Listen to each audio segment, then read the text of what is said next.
So what is the one thing that you would want every restaurant partner to remember? Do not do this business if you want to do this as a side gig. Yeah. Has there ever been a trend that seemed like a sure thing and it just did not work? But we are very smart to put things which are completely wrong. I mean, we Biggest challenge is actually the menu. and that time you don't realize that having a bigger menu creates bigger problems too. So then we learned it the hard way. I think Zomato was the first to tell us about.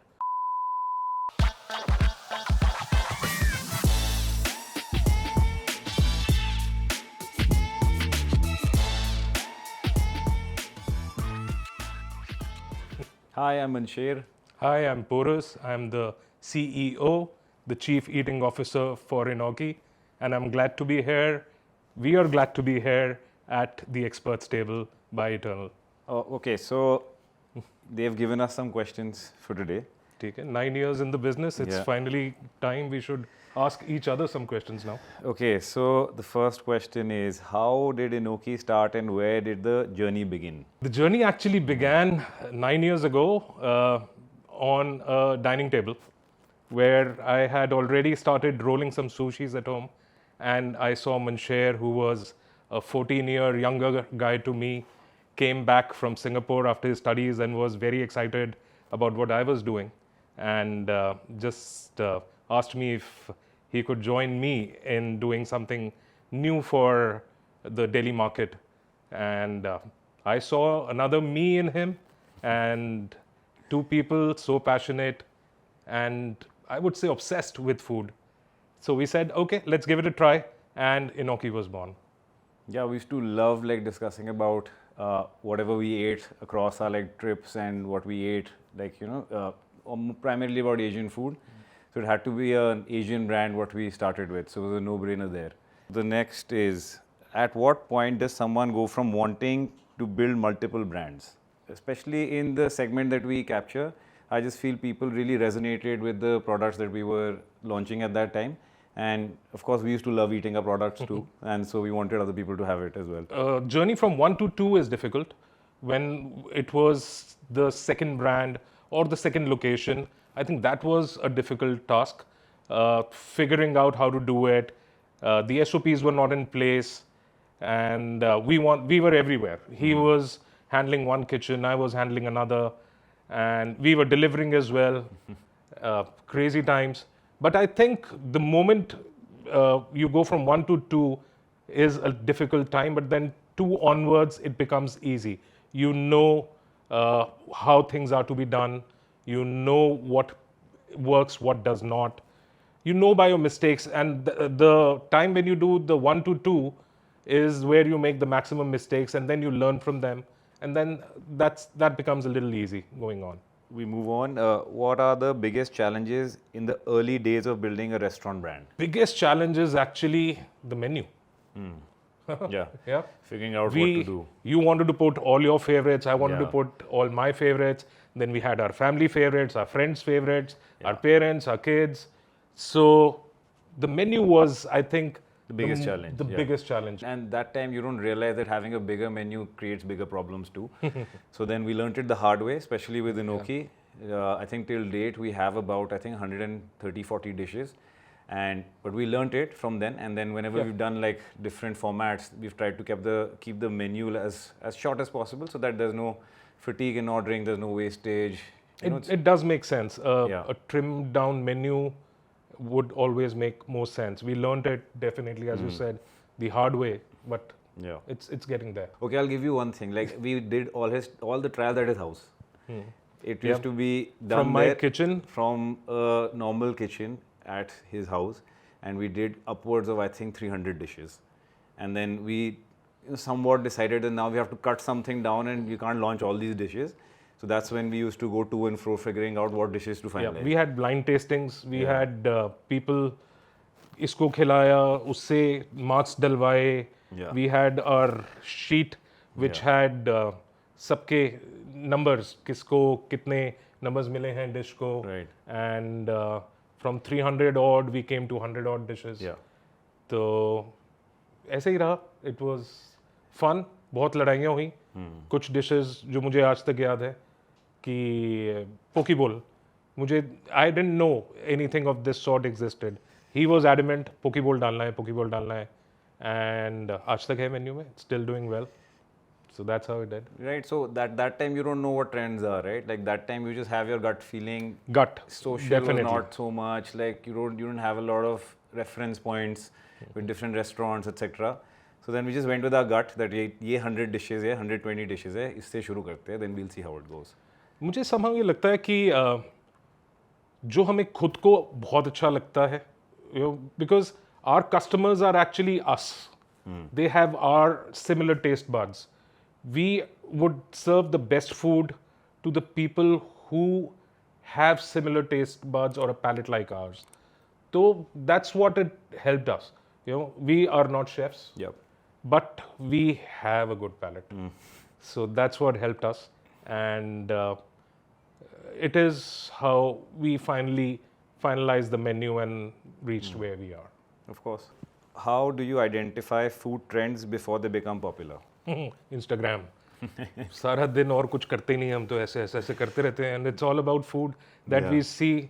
और तो कुछ आता नहीं हमारे phone पे. We have a Instagram group where everybody shares, I think, at least 10 or 15 trends on a daily basis. You have to stop spamming me on that. Yeah, I mean, I think that spam led us to getting this here today. Yes, of so course. I feel इसका तो I think the push pop sushi, the DMs never stopped from I don't know how many people.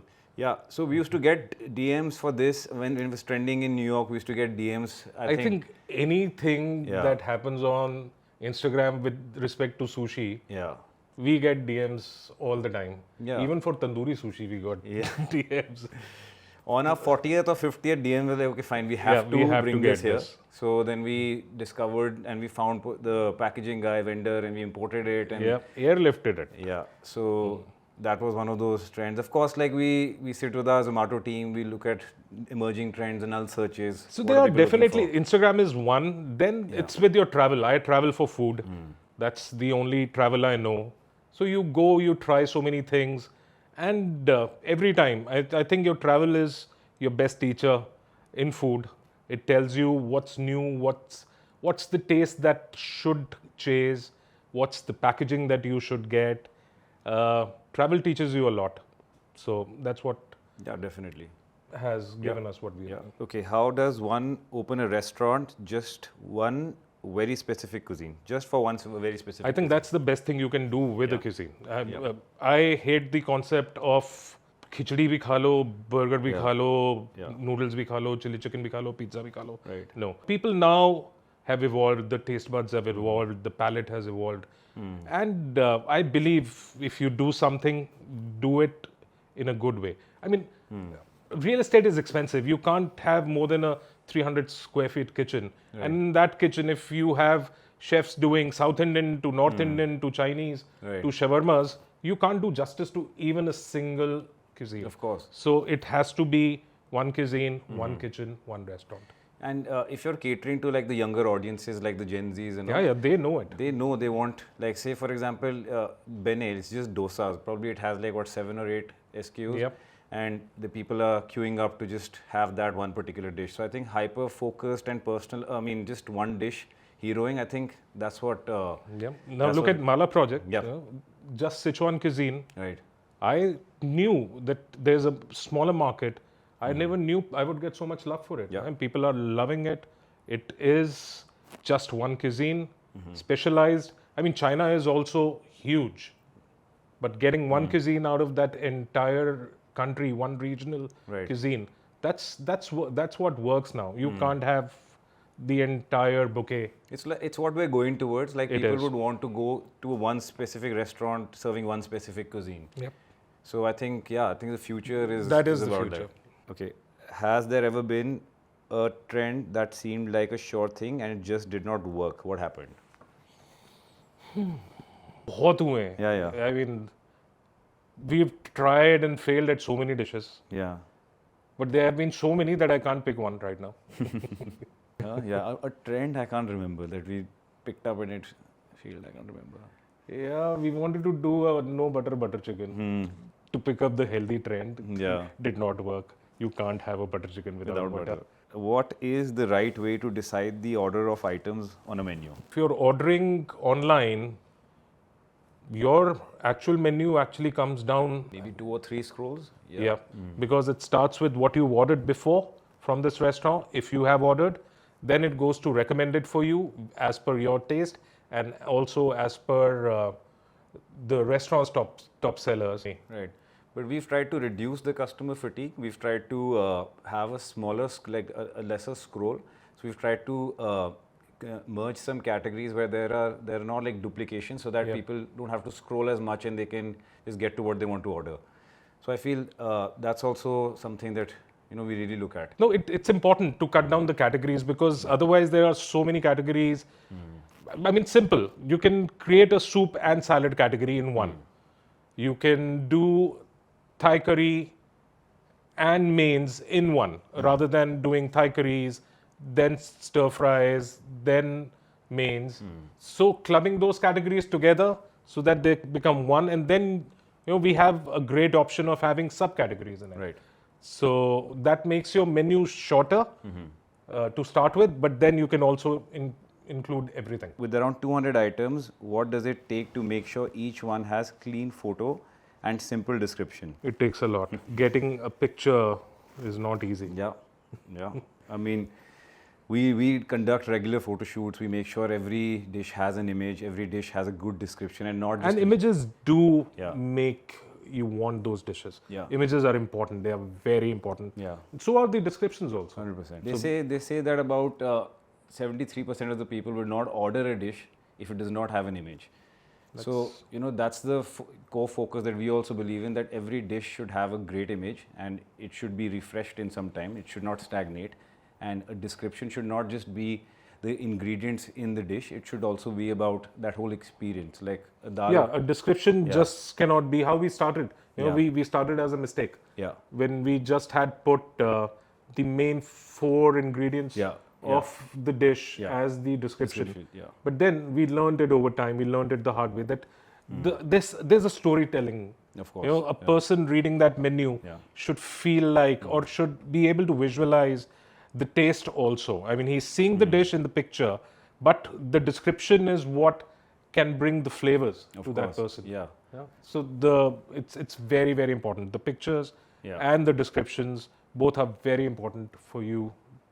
For the menu. Add-ons and variants, for example, add a sauce or make it a combo.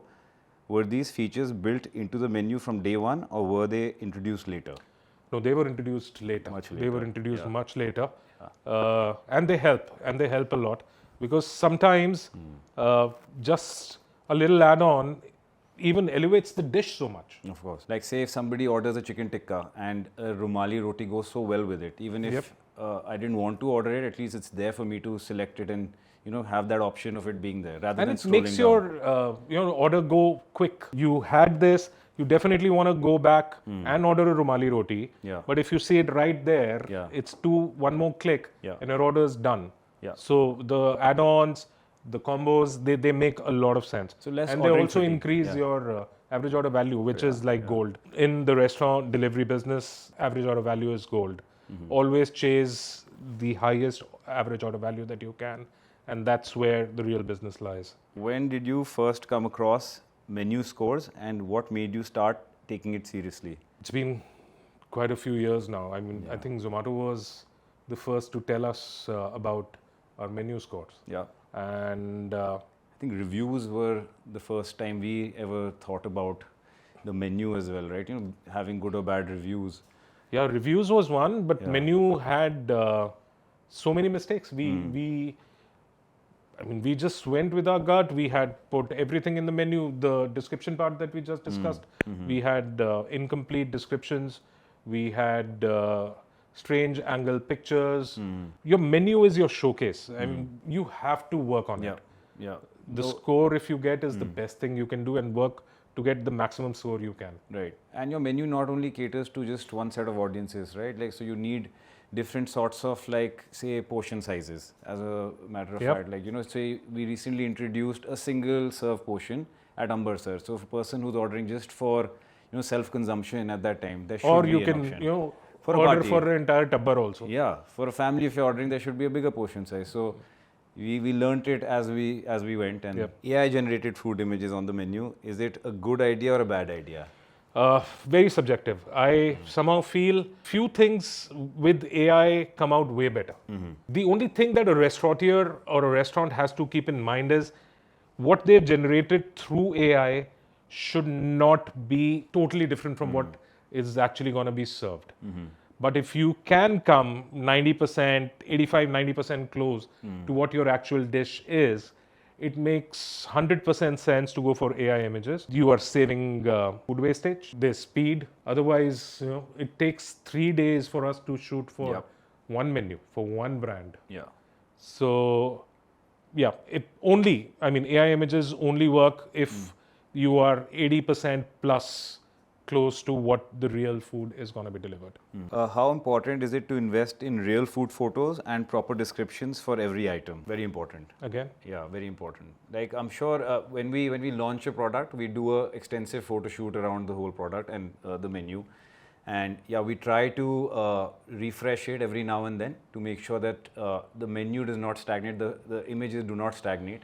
And yeah, it's your showcase, right? Those images are your showcase. So I feel that is of a huge importance for an online-only delivery restaurant. If I tell you very honestly, if somebody is starting afresh, the best way to build up a menu is to look at competition. The people who are in this business and who are doing very well, look at their menu, look at their bestsellers, which you can easily now see. Those are the things which you have to have in your menu and make them better.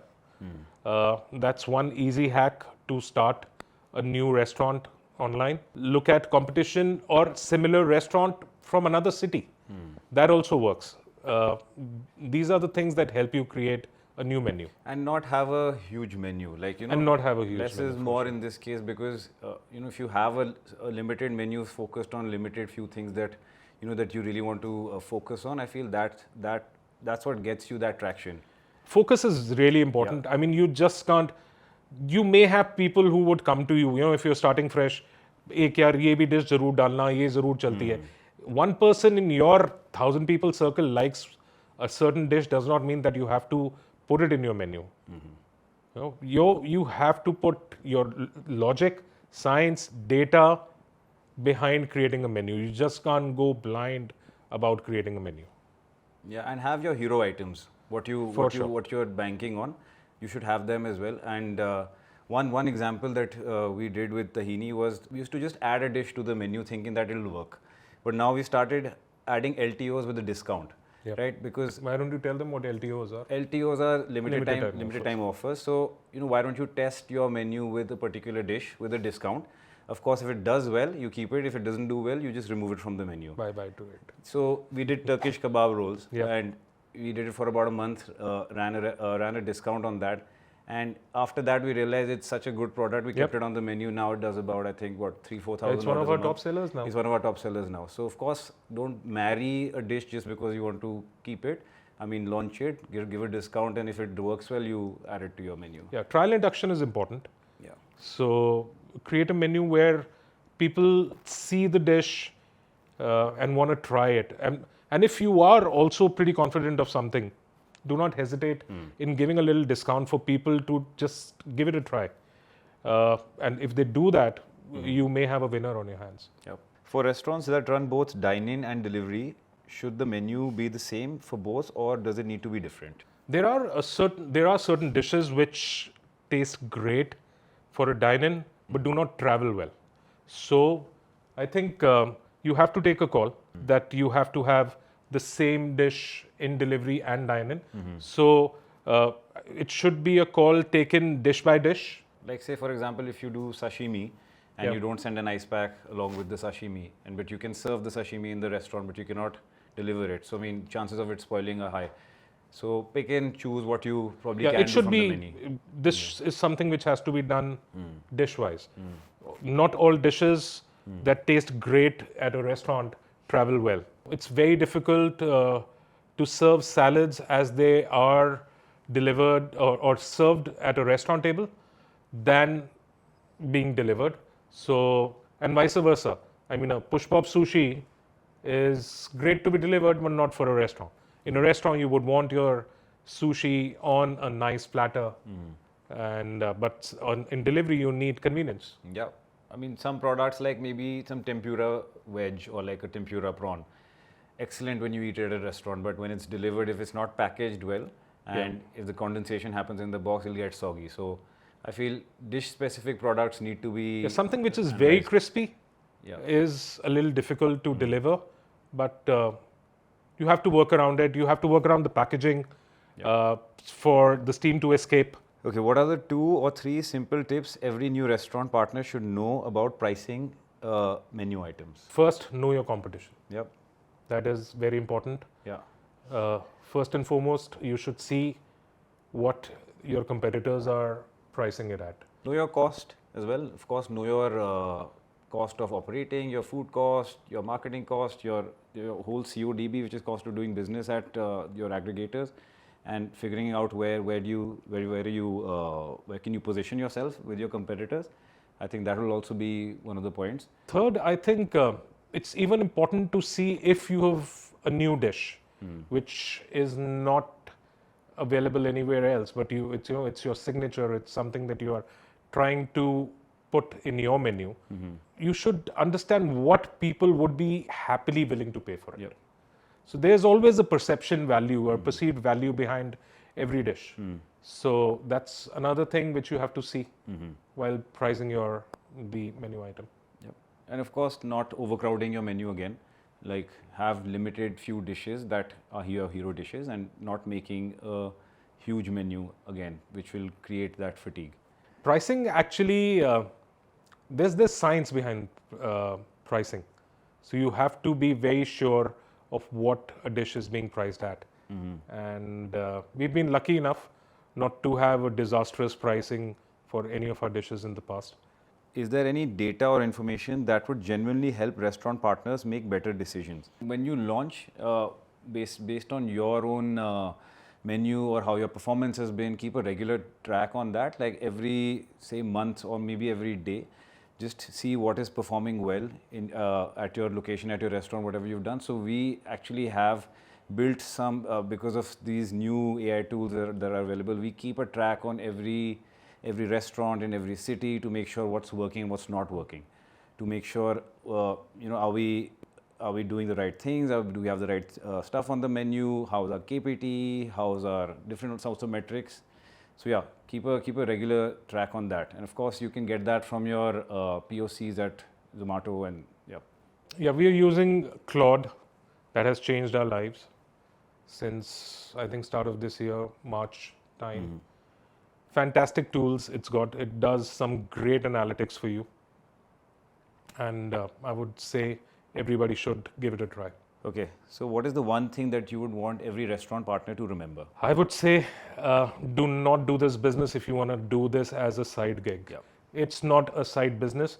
If you are running a restaurant, if you're delivering food, be neck deep into it. You have to give your heart and soul to this business. Please, please do not do it as a side business. Yeah. And don't overcrowd your menu. Less is more. Focus on your hero dishes, the dishes that you want to launch. Don't overcrowd it by adding everything into one menu. Okay, bye. Okay. Okay. Thank you for having us, guys. We had a great time. Thank you. We look forward to being here again soon. Thank you so much. Hope this helps some people. Any other questions? Anything that you're suffering with? Any comments? Most welcome. Put them down there, and I'll also be happy to answer them for you.